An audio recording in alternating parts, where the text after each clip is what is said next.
മകനോടുള്ള വിരോധം പിതാവ് തീർത്തത് മകന്റെ കടയിൽ കഞ്ചാവ് കൊണ്ടുവച്ച്. വയനാടാണ് സംഭവം. മാനന്തവാടി ചെറ്റപ്പാലം പുത്തൻതറ വീട്ടിൽ 67 വയസ്സുള്ള പി അബൂബക്കറാണ് പിടിയിലായത്. CCTV ദൃശ്യങ്ങളുടെ അടിസ്ഥാനത്തിൽ നടത്തിയ അന്വേഷണത്തിലാണ് പ്രതിയെയും സഹായിയെയും പോലീസ് പിടികൂടിയത്. മാനന്തവാടി മൈസൂരു റോഡിലാണ് അബൂബക്കറിന്റെ മകനായ നൌഫലിന്റെ സ്ഥാപനമുള്ളത്.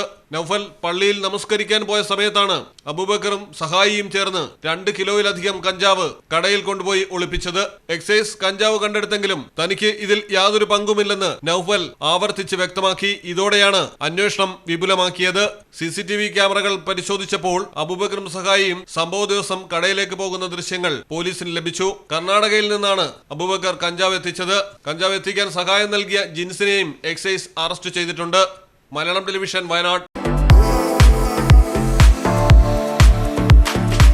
ക്ലാരസ് designer jewellery, Calicut road, Perinthalmanna.